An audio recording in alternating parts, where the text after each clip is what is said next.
Welcome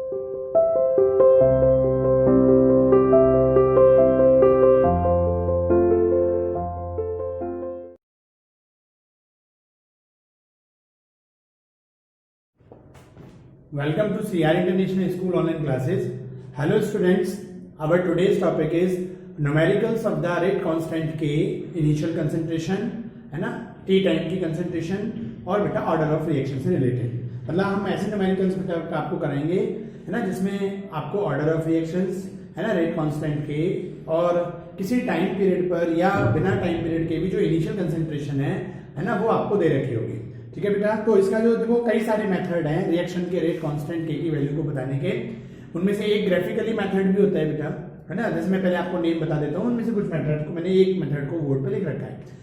तो किसी भी रिएक्शन के रेट कांस्टेंट के की वैल्यू को बताने के लिए और ऑर्डर ऑफ रिएक्शन के रेस्पेक्ट में इन दोनों के रिलेशन के बेस पे बेटा सबसे पहला जो हमारा बेसिक मेथड है वो है एक ग्राफिकली मेथड, जिसमें हम ग्राफ्स के थ्रू है ना, विदाउट एनी न्यूमेरिकल फॉर्मूला है ना, न्यूमेरिकल वैल्यू हम ग्राफ के थ्रू, जैसे याद करिए रेट को एक एक्सप्रेस करने का एक मेथड था, ठीक है, और एक बाद में एक रेट लॉ था जो रेट की वैल्यू को बताता था।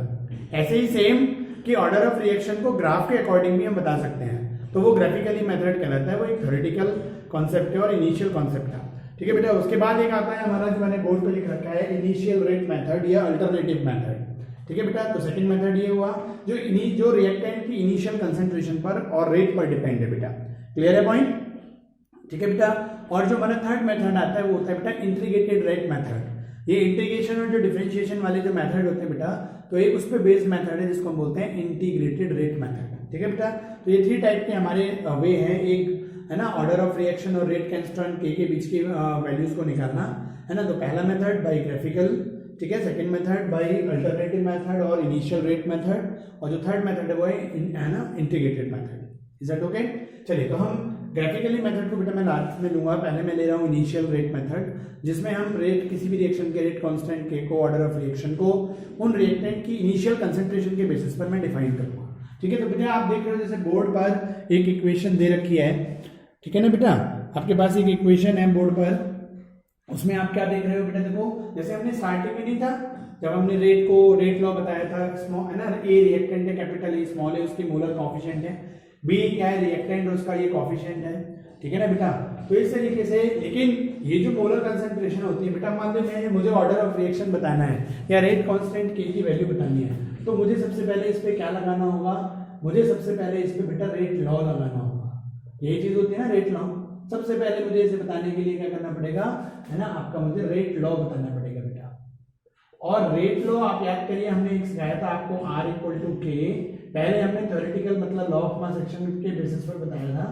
ठीक है, लेकिन ये प्रैक्टिकली का जो सिंगल स्टेप रिएक्शन होता है तो वहां तो ये सही हो जाता है कि जो आगे मोलर का कोएफिशिएंट है वही उसकी पावर्स बन जाती है रेट लॉ में।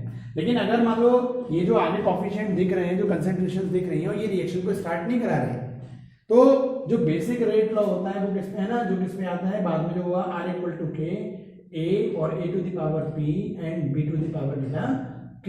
तो ये बाद में हर जगह एप्लीकेबल नहीं है, सिंगल स्टेप के लिए तो सही है, बट ये सिंगल स्टेप और मल्टी स्टेप दोनों के लिए। याद आ गया आपको? तो ये बेसिकली हमारा क्या बनता है, एक रेट लॉ बनता है। ठीक है ना, और इस रेट लॉ में अगर मुझे ऑर्डर ऑफ रिएक्शन बताना है तो हम क्या करते हैं, जो ऑर्डर ऑफ रिएक्शन किस पे डिपेंड करता है बेटा, है ना, आपके पास P प्लस Q, मतलब बेसिकली उस रिएक्शंस का पहले हमें क्या करना है, बेसिक रेट लॉ लिखना है। अब बेटा हमें तो इससे नहीं पता यहाँ पर कि भाई ये कितनी कंसेंट्रेशन दे रखी है, कितनी उसमें स्टार्ट कराने में काम आ रही है, तो इसीलिए हमने P और Q क्या है अननोन मान लिए, वो हो गए, इनसे अलग है और रिएक्शन को स्टार्ट कराने में काम आ रहा है। अगर हमें P और Q की वैल्यू पता चल जाए तो हम ऑर्डर ऑफ रिएक्शन निकाल सकते हैं बेटा। यही इसी न्यूमेरिकल का कॉन्सेप्ट है बेटा, इस न्यूमेरिकल को सॉल्व करने का कॉन्सेप्ट भी इसी पे बेस्ड है। ठीक है नहीं बेटा, अब देखो हम कैसे करेंगे, और देखो ये टेबल में क्या दे रखा है, इस न्यूमेरिकल को करने का मेथड क्या है वो आप थोड़ा ध्यान से देखें बेटा। तो हमारे पास देखो बेटा यहाँ क्या कंडीशन है कि हमारे पास A एक रिएक्टेंट है और एक B एक रिएक्टेंट है, ये उसकी इनिशियल कंसेंट्रेशन है। ये 3 एक्सपेरिमेंट देख रहे हैं हमने 1 by 1, मतलब एक ही पर्सन ने A और B की एक बार स्टार्टिंग में ये 0.01 मोल लिए, B के भी 0.01 मोल के, इनकी रिएक्शन कराई तो उसको जो रेट मिला रिएक्शन का। अब वो देखो रेट किसी भी टर्म में हो सकता है, A के डिके होने के बेसिस में रेट हो सकता है, वो भी होता तो रिएक्शन का ही है ना, किसी एक के बेसिस पर, ये तो हम अच्छे से पहले पढ़ा चुके हैं बेटा आप लोगों को। चाहे B के डिके होने के बेसिस पर, चाहे प्रोडक्ट के बनने के बेसिस पर, फॉर्मेशन ऑफ द, है ना, तो रेट किसी भी तरीके से दिया जा सकता है, चाहे रिएक्टेंट्स के, है ना, डिके होने के बेसिस पर या प्रोडक्ट के फॉर्मेशन के बेसिस पर, लेकिन वो होता तो रेट जो किसका है, पूरी रिएक्शन का ही, तो वो यहाँ पर न्यूमेरिकल्स में यहाँ मेंशन आएगा, मैंने एक जनरल तरीका बना रखा है। क्लियर है ना, रेट ऑफ द रिएक्शन। चलो अब इसके बाद हम क्या लेते हैं बेटा, तो यहाँ क्या कंडीशन है, हमने पहली बार दोनों की इनिशियल कंसंट्रेशन बेटा सेम ली 0.01 मोल, तब रेट इतना आया। लेकिन हमने फिर क्या करा, ए बी की कंसेंट, अगली बार दोबारा एक नया एक्सपेरिमेंट करके देखा कि बी की कंसेंट्रेशन तो हमने वही रखी, लेकिन ए की कंसेंट्रेशन को डबल कर दिया, तो रेट क्या हो गया बेटा, 4 टाइम्स हो गया। ठीक है, जो रेट निकल के आया वो ये है। फिर एक बार हमने और एक्सपेरिमेंट करा, अपनी बार ए की कंसेंट्रेशन सेम रखी, तो हमने बी की बेटा चेंज कर दी। ठीक है ना, इस हमने क्या कर दी, उसकी 3 टाइम्स कर दी बेटा। तो जब हमने ए की वही रखी, बी की 3 टाइम्स कर दी, तो रेट क्या है हमारा अलग है। तो इस तरीके से हमने एक बार सेम कंसंट्रेशन पर, एक बार ए की सेम रखी, बी की बदली, एक बार बी की सेम रखी, ए की बदली, और इन तीनों कंडीशंस में बेटा क्या करा, हमने उसके रेट को निकाला प्रैक्टिकली। तो जो रेट आया निकल के वो ये है। अब हमें ये बताना है, इस रिएक्शन हमें 2 चीजें बतानी है इस रिएक्शन में, एक तो ऑर्डर ऑफ रिएक्शन आपको बताना है, और एक आपको बेटा रेट कांस्टेंट, है ना, आपको रेट कांस्टेंट जो के की वैल्यू है बेटा, है ना, वो भी आपको बतानी है। क्लियर, जो रेट कांस्टेंट के की वैल्यू है वो भी आपको बतानी है। एक ऑर्डर ऑफ रिएक्शन बताना है और एक आपको रेट कांस्टेंट के की वैल्यू बतानी है। अब देखो कैसे करेंगे इनका। अब यहाँ बहुत हम सिंपल मैथमेटिकल तरीका अपनाएंगे बेटा। एक्चुअली देखो हमें नहीं पता बेटा भाई यहाँ पे ए के ए यूज हो रहे हैं या बी यूज हो रहा है, और हमें तो न्यूमेरिकल वैल्यू बतानी है ना। तो अगर ए के ए बी यूज हो रहे होंगे तो गड़बड़, मतलब न्यूमेरिकल तो वहाँ भी नहीं निकाल सकते। तो हम देखो कैसे सॉल्व करेंगे बेटा, कि हम इन सारे डेटा को बेटा, ए की जो इनिशियल कंसंट्रेशन है, बी की जो इनिशियल है, और जो उस टाइम पे रेट है, उन सबको इस इक्वेशन में पुट करेंगे। ठीक है, तो हमारा क्या बनेगा, देखो बेटा आप अगर तरीके से देखो, है ना, तो हमें यहाँ पर एक न्यूमेरिकल कर देता हूँ फॉर एक्सपेरिमेंट नंबर 1। तो आपके लिए देखिए क्या इक्वेशन बनेगी, एक्सपेरिमेंट नंबर 1 में जो ए की इनिशियल कंसंट्रेशन है वो आप पुट कर दो। भाई रेट, हाँ आपको रेट दे रखा है बेटा, रेट कितना दे रखा है, पहले का ये दे रखा है, तो रेट की जगह क्या लगा दो, 0.005 इक्वल टू के इनिशियल कंसंट्रेशन ए की क्या दे रखी है 0.01। ठीक है बेटा, और उसकी पावर मतलब जो मोल्स यूज में आ रहे हैं वो हमें पता नहीं, तो वो हमने वो पी छोड़ दी। भाई जो पता था, हमें पहली कंडीशन का रेट पता था, हमने आर की वैल्यू लगा दी। हमें ए की इनिशियल कंसंट्रेशन पता थी, हमने लगा दी। के की वैल्यू में नहीं पता थी, हमने नहीं लगाई। कितना यूज में आ रहा है वो नहीं पता, हमें जो नहीं पता उसको छोड़ दिया बेटा। वैसे ही जिन जिन की वैल्यूज पता है हमने उनको लगा दिया। बी की कंसंट्रेशन भी क्या है, देखो पहले एक्सपेरिमेंट में 0.01। ठीक है ना बेटा, पहले कंसंट्रेशन क्या है 0.01, और इसकी पावर क्या हो जाएगी क्यू, इक्वेशन नंबर 1 बन गई बेटा। इसी तरीके से हम क्या कर सकते हैं, फॉर एक्सपेरिमेंट नंबर 2 आपके पास क्या बन जाएगा, वहां पे रेट कितना है बेटा, देखो 0.020 के। इस कंडीशन में ए की कंसंट्रेशन क्या हो गई बेटा 0.02 की पावर पी इंटू, देन आपके पास बी की कंसंट्रेशन वही सेम है, इसकी पावर क्यू, एक्सपेरिमेंट नंबर 2 है ना। इसी तरीके से हमने क्या करा एक्सपेरिमेंट नंबर 3। ठीक है बेटा, तो 0 पॉइंट, इसमें रेट क्या आ गया 0.60 इक्वल टू के। ठीक है, यहाँ पे 0 पॉइंट है ना आपके पास 0.2, और भाई देखो थर्ड एक्सपेरिमेंट में जो ए का कंसंट्रेशन है इनिशियल वो इतनी है पी इंटू, इसकी क्या हो गई 0.03 की पावर बेटा क्यू। एक्सपेरिमेंट नंबर क्या बन गया आपका 3 बन गया बेटा। क्लियर है पॉइंट। तो हमने इन तीनों जो गिवन डेटा थे फॉर डिफरेंट एक्सपेरिमेंट, 3 एक्सपेरिमेंट, उन सारी वैल्यूज को इस इक्वेशन में पुट करें, इन सारी वैल्यूज को इसमें पुट करें, और ये 3 इक्वेशंस बनी। आप देखो मैं क्या करूं इसमें, है ना, इक्वेशन नंबर 2 को मैंने इक्वेशन नंबर 1 से डिवाइड कर देता हूं, on dividing equation number 2 by 1। तो देखो अब मैंने 2 को 1 से क्यों किया वो मैं भी आपको बताऊंगा, अभी आप पहले एक बार देख लीजिए। तो मैंने इक्वेशन नंबर 2 क्या है, देखो 0.020, ठीक है, इक्वल टू के 0.022 टू द पावर पी, है ना, और into 0.01 to the power Q. Equation number 2 ये है बेटा, और इक्वेशन नंबर 1 क्या है आपके पास 0.005। क्लियर, इक्वल टू आपके पास क्या है के, और हमारे पास क्या है यहाँ पर 0.01 टू द पावर पी और 0.01 to the power Q. Clear बेटा, हम इक्वेशन इस तरीके से डिवाइड करते हैं कि जब इन क्यू के बेस सेम हो एक बार, और एक बार बेटा पी के बेस सेम हो। समझ में आ गया नहीं। अब देखो इक्वेशन नंबर 2 और 1 में देखो आप, पी का बेस यहाँ पे डिफरेंट है, लेकिन क्यू का बेस क्या है बेटा सेम है। ठीक है नहीं, क्यू का बेस क्या है सेम है। आप इक्वेशन नंबर 2 और 3 में देखो बेटा Q का बेस बदल गया, बट जो P का बेस है वो सेम है। तो हम इसी तरीके से डिवाइड करते हैं बेटा कि जिसमें एक बार हमारे बेस सेम आए, एक बार P के बेस सेम हो और एक बार Q के बेस सेम हो। अब आप देखो इनको डिवाइड करो तो ये डेसिमल सेम स्पेस पे कट जाएगा, 5 से इस पे जाएगा बेटा 4 टाइम चला जाएगा, ठीक है, K से K पूरी तरीके से कट गया, ठीक है। अब यहाँ पे देखो क्या है, आप एक मैथमेटिकल आपका अभी देखते हैं हम, और देखो ये क्या है, बेस भी सेम है और उसकी पावर भी सेम है, तो क्या होगा, ये पूरा 1 टाइम चला जाएगा, पूरा का पूरा 1, सही है।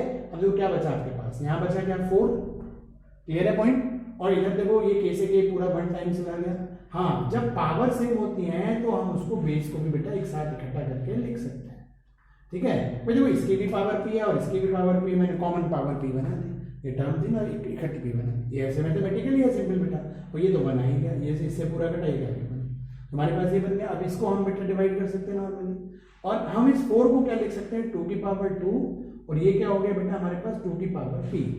फिर एक मैथमेटिकल ऑपरेशन काम आएगा आपके, क्या आएगा बेटा, जब बेस सेम होते हैं तो पावर सेम हो जाती है, तो P की वैल्यू आपके पास निकल के क्या आ गई 2 आ गई, क्लियर है पॉइंट।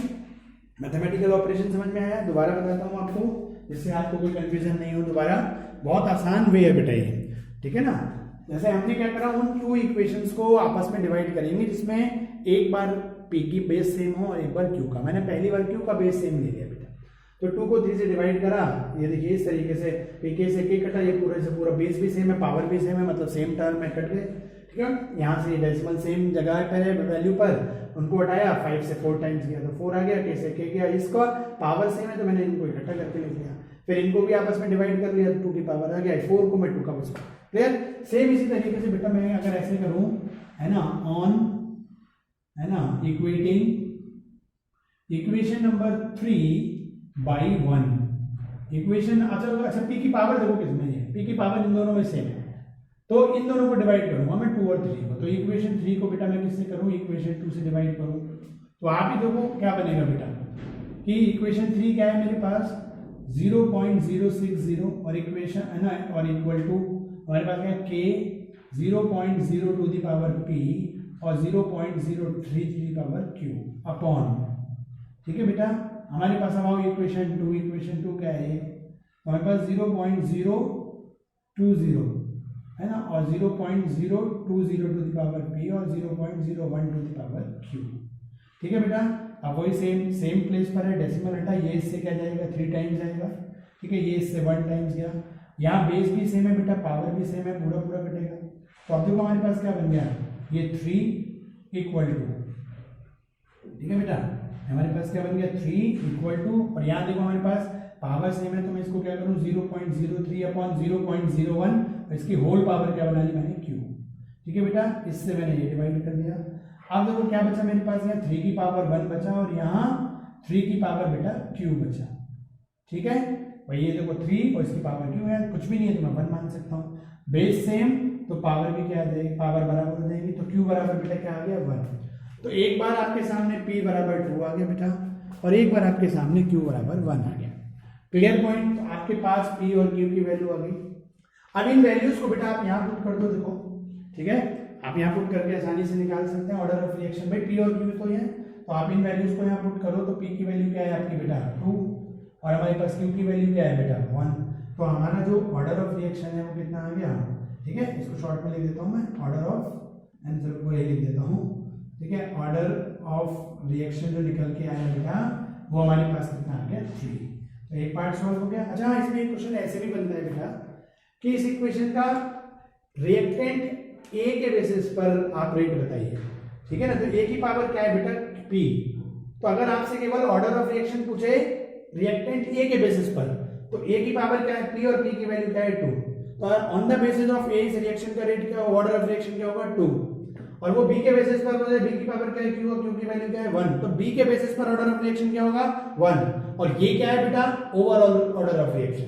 तो क्वेश्चन को ध्यान से पढ़ना, उसने ओवरऑल ऑर्डर ऑफ रिएक्शन पूछा है या बेटा आपके पास है ना एक किसी इंडिविजुअल रिएक्टेंट के बेसिस पर ऑर्डर ऑफ रिएक्शन पूछा है। तो एक चीज क्लियर हुई।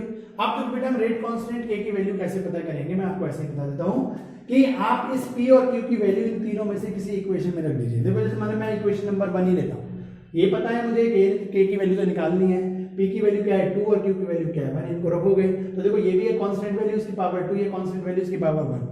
Clear point. तो आप यहाँ से देखो मैं सिंपल तरीके से देखो यहाँ निकाल सकता हूँ कि है ना, by the help of equation 1 हमारे पास है 0.005 इक्वल टू, अगर के की वैल्यू बची और ये क्या है 0.01 की पावर 2 और 0.01 की पावर बेटा क्या है 1।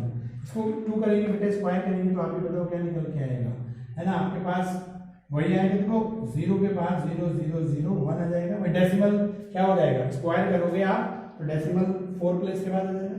Clear point. ये तो हमारे पास क्या रहेगा, वही रहेगा इंटू 0.01, ठीक है, और ये हमारे पास क्या हो गया 0.05।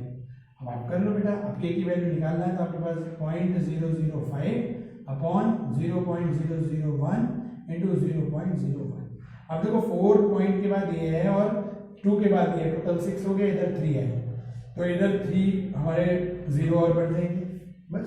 अब आप इसको सॉल्व करिए तो पूरा 1 ही हो गया और 5, तो आपको के की वैल्यू क्या आ गई 5 इंटू 10 टू द पावर 3, तो आपको रेट कांस्टेंट के की वैल्यू आपको मिल गई। ठीक है बेटा, तो इस तरीके से आप देखो अपने इंडिविजुअल ऑर्डर ऑफ रिएक्शंस निकाले, रेट कांस्टेंट के की वैल्यू निकाले। ठीक है, तो 1 टाइप का न्यूमेरिकल हुआ। देखो आपके बोर्ड एग्जाम में मैं एक न्यूमेरिकल और बताता हूँ, इसी न्यूमेरिकल की हेल्प से बता सकता हूँ कि कैसे और पूछता है। जैसे मान लो यहाँ पर एक 4th एक्सपेरिमेंट और दे दे बेटा, वो यहाँ कुछ डेटा दे दे, मान लो ऐसे दे दिया 0.038 0.04, यहाँ पर लगा दिया क्वेश्चन मार्क, ये एक और पार्ट बन गया। ठीक है, तो आप क्या करोगे, आपको बेटा देखो आपको के की वैल्यू भी पता चल गई, आपको पी और क्यू की भी पता है, तो आप एक 4th एक्सपेरिमेंट के लिए इक्वेशन और बना लोगे। मैं इधर बता देता हूँ, है ना, फॉर एक्सपेरिमेंट नंबर, है ना, फॉर एक्सपेरिमेंट नंबर 4 आपकी इक्वेशन बताओ क्या बनेगी, वही रेट आपको निकालना है बेटा आर, तो के और ए टू दी पावर क्या बनेगी पी और बी टू दी पावर क्या बनेगी बेटा क्यू।